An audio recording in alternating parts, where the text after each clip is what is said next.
All right, this is a review of quiz 2. Um, we did this in class, so this is already filled out, but up here at the top, this is on your pink sheets.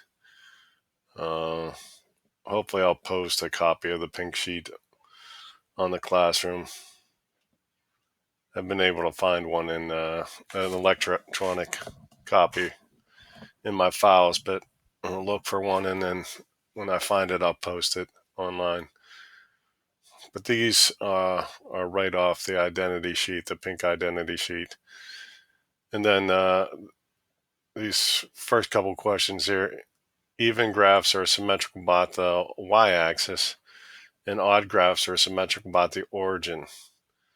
So this one is odd because it's symmetrical about the origin. This one's even. So odd functions, if I fold the graph along the y and then along the x, then the sides match up. Excuse me. And then the even function, if I fold it across the y-axis, then the sides match up. So tangent is odd. So if I fold it down and then down across the x and then down over across the y, then the sides match up. This one, if I fold across the x and then across the y, then these two U shapes will match up. This one's even. If I fold it across the y-axis, the sides match up. And then cotangent, once again odd, fold it across the x and then across the y, the sides match up.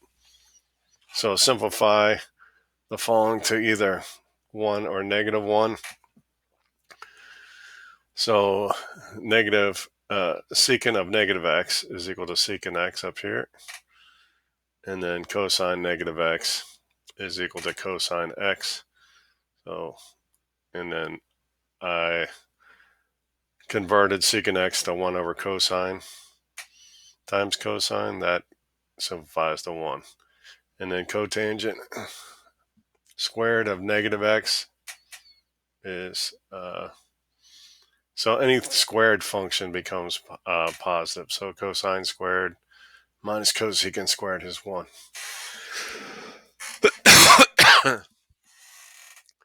Then sine of negative x is negative sine x. Cotangent negative x is negative cotangent x. Secant of negative x, secant x. And then when you multiply two negatives together, you're going to get a positive. So sine x, and then cotangent, cosine over sine, secant, 1 over cosine. And then the sines cancel, the cosines cancel. You end up with 1. Over here, cosecant is 1 over sine. Cosine x is cosine x. And then cotangent is negative of cosine times sine over sine. So now I have 1 minus cosine squared x over sine x, and then 1 minus cosine squared is sine x squared x. Divided by sine x is just sine x. And then number 5, once again, both squared functions become positive here. Sine squared plus cosine squared is 1. And then cotangent, negative x is negative 1 over tangent x times tangent x is equal to 1.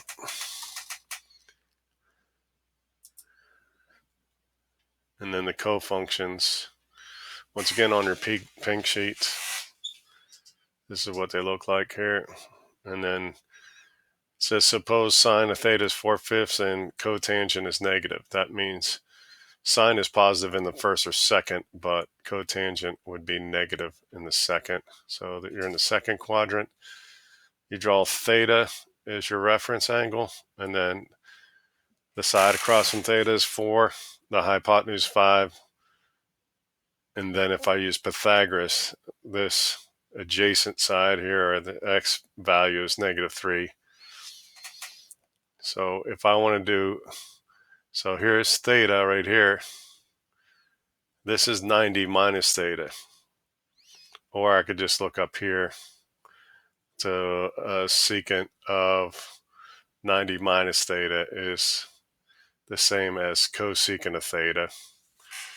And the cosecant of theta would be the hypotenuse over the opposite, so 5/4. And then cotangent theta is 2/3. So, and the sine is negative. So cosine, let me say that again. Cosine theta is 2/3 and the sine is negative. So cosine is positive in the first and fourth. So if I have cosine theta is 2/3, here's theta, the adjacent is 2, and the hypotenuse is 3. And then when I use Pythagoras, I get square root of 5. But since this is in the fourth quadrant, the y values are negative there. And then back to my identities.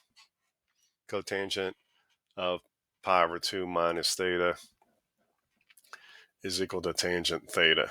That's this one right here, which is equal to negative root 5 over 2. So another way to look at this, if this is theta, then this angle is 90 minus theta. And then cotangent of 90 minus theta would be the adjacent, negative root 5 over 2. So either way, you use the cofunction or just look at the reference triangle. And if this is theta, this is 90 minus theta. If this is theta, this is 90 minus theta. Once again, if this is theta, 90 minus theta over here. And number 9, the tangent is 6/8. And you're in the third quadrant. So you have to draw this reference angle in the third quadrant. That means the y value is -6 and the x value is -8. Opposite over adjacent. So when I try to find the hypotenuse here, it's 10. And then sine of 90 minus theta. So the sine of this angle, in other words, is -8/10, or is the same as cosine of theta, the adjacent -8 over the hypotenuse 10. Number 10, it says the secant is 2, and you're in the first quadrant, so secant is the adjacent over hypotenuse. Or let me say that again. The secant is hypotenuse over adjacent. So to find the third side, use Pythagoras, and you get y is equal to the square root of 3. So 90 minus theta is this angle, would be opposite 1 over hypotenuse 2, which is the same as cosine of theta, which is adjacent 1 over hypotenuse 2.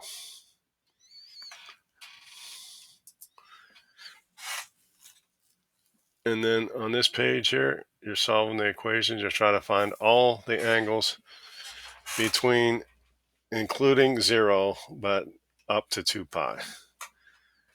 So here, the first thing you do is subtract 7 from both sides. You get -3. And then divide both sides of the equation by 6. You have -3 over 6. So cosine x is equal to -1/2. Then you want to look on your unit circle and find out where your x values on the unit circle are -1/2. That's at 2 pi over 3 and 4 pi over 3. And then number 12, adding 3 to both sides, you have tangent squared x equal 3. So that means that tangent x equals the square root of 3, or tangent x equal -√3. So where is the tangent x square root of 3? At pi over 3 and 4 pi over 3. Where's the tangent x -√3? At 2 pi over 3 and 5 pi over 3. So you want to look at your pink sheet. On the back is the unit circle, and the tangent values are in the rectangles. So that's one way you could get those values there. Number 13, you want to factor out a tangent x and then equate each factor to 0. So tangent x equals 0, or secant x plus √2 equals 0. When I solve this equation here, it's secant x equal -2. So where's the tangent? 0 at 0 and pi. Where's the secant? -√2 is 3 pi over 4 and 5 pi over 4. Number 14, you want to divide both sides by square root of 2. So secant x is equal to 2 over √2. So the reciprocal of secant is cosine, so just do the reciprocal of this ratio, root 2 over 2. Where is the cosine? Positive first and fourth quadrant. Where is it? Root 2 over 2, pi over 4, and 7 pi over 4. Number 15, you want to subtract 1 from both sides, and then divide by 2. So you have sine x equal negative 1/2. That happens in the third and fourth quadrant at 7 pi over 6 and 11 pi over 6. Number 16, you're going to add 2 to both sides and then divide by the square root of 3. So cosecant x is 2 over root 3. That means the sine x is the reciprocal of that, root 3 over 2. So that happens in the first quadrant and the second at pi over 3 and 2 pi over 3. Number 17, just equate both factors to 0. Cosine x equals 0 or cosine x equal 1. So where does the cosine x equal 0? At pi over 2 and 3 pi over 2. Where does it equal 1? At 0. Number 18, solving this equation, add 1 to both sides, divide by 4, and then take the square root. So you have sine x equal 1/2 or sine x equal negative 1/2. Where's the sine x? 1/2, pi over 6 and 5 pi over 6. Where's it? Negative 1/2, 7 pi over 6 and 11 pi over 6.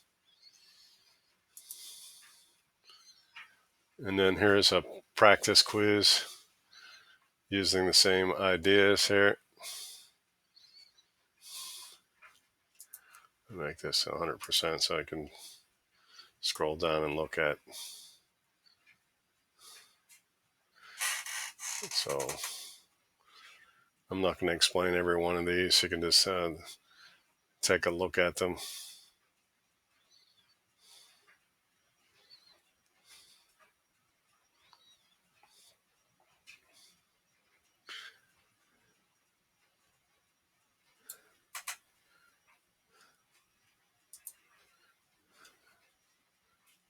So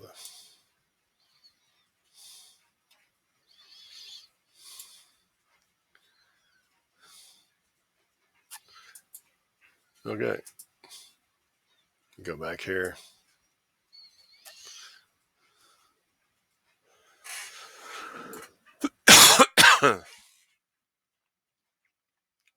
So 1 through 4, simplifying. 5 and 6, you have to draw the reference triangle. 7 through 10, you want to solve the equations there. So I took down the one quiz. If you have looked at it 2 days ago, I had the wrong quiz posted under quiz 2. So that also I have to find a electronic copy in my files. I was unable to find a quiz 2 in my files. I'm going to go ahead and stop the video here.